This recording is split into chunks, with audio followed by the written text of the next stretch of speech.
During these past weeks of stewardship, we have heard about various ways our gifts are used for the work of Christ, both close to home and around the world.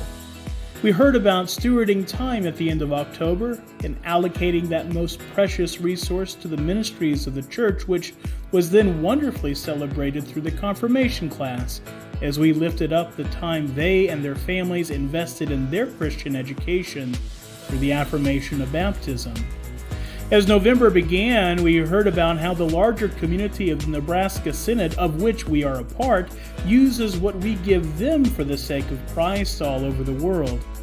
And in a wonderful recognition and celebration of this, we had it on All Saints Sunday. As all the saints of God, we are more than a single congregation.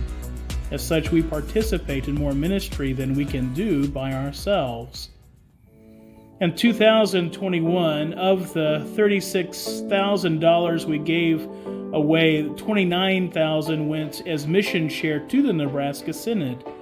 As the church together, the Synod then passed on 54 cents of every dollar to the ELCA, which used the money to fight a global war against malaria, poverty, and hunger, and funded global mission programs to support new worshiping communities all over the world and here at home.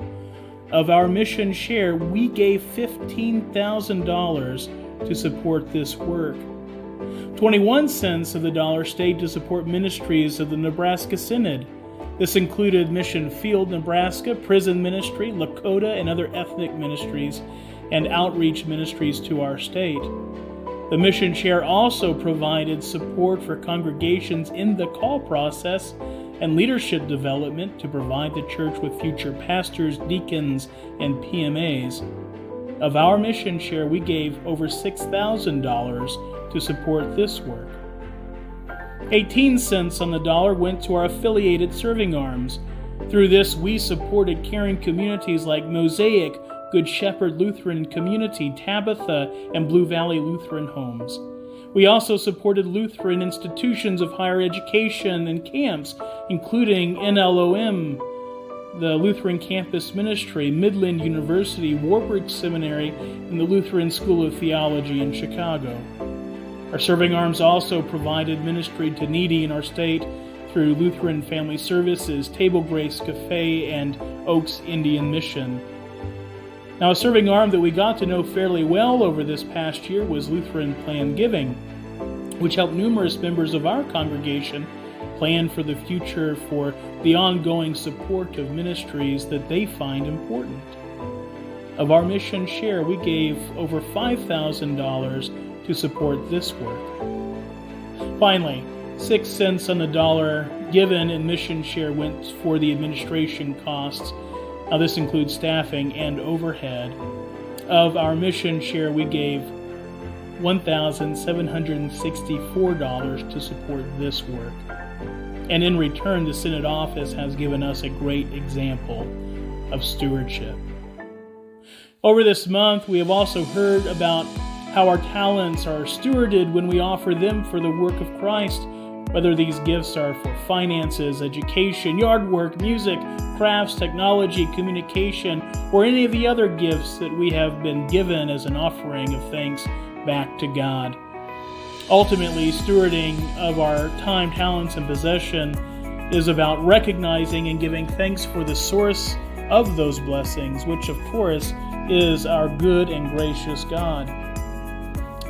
In this theme year of invitation, I would like to invite you into a deeper understanding of how your possession, your tithe and offering are being used here at Resurrection. And I pray that this will grant you a deeper sense of ownership in the work of the church. In 2021, of every dollar you gave to the church, 26.3 cents supported our physical capital. This is the property. This is keeping the lights on and the building habitable, janitorial services, maintenance, and general upkeep. It also included a roof replacement. 15 cents on the dollar supported the financial capital for our ministry teams to provide resources for all the ministries of the church, including education, worship, fellowship, benevolence giving, and outreach. 58.7 cents on the dollar supported the human capital of the church's administration to sustain the planning and execution of programs, worship services, and pastoral care. As you can see, every bit of your offering is used for the work of Christ and supports not only our own efforts, but the partnerships that we carry in our community, like Opportunities Inc., Girl Scouts, Project Pink, Project Hope, Gretna Neighbors, and Toastmasters. You have done a lot, and even though we budgeted a deficit of almost $14,000 in 2021, you met the ministry challenge, and if it wasn't for having to replace that roof, we would have ended the year in the black. Your financial support, the stewardship of your gifts, makes this ministry possible. However, as we push to the end of 2022 and prepare for 2023, we can see that we have some work to do. While year-to-date, our total income for ministry rose by 7% over last October, which is fabulous, thank you, and thanks be to God, we still find ourselves behind. At the end of October, we were 83% of the way through the year and only hitting 72% of the budget. This is concerning, especially as we know we're facing some challenges in the next year, one of which is the upcoming equipment replacement costs for our projectors and pianos, which are past their lifespan and can no longer be repaired. Another is the reality that the church will be going through the process of calling a new pastor. But the church is up to the challenge. Looking at what you have already accomplished in Christ, I am confident that the church will respond and make up the projected budget shortfall for this year.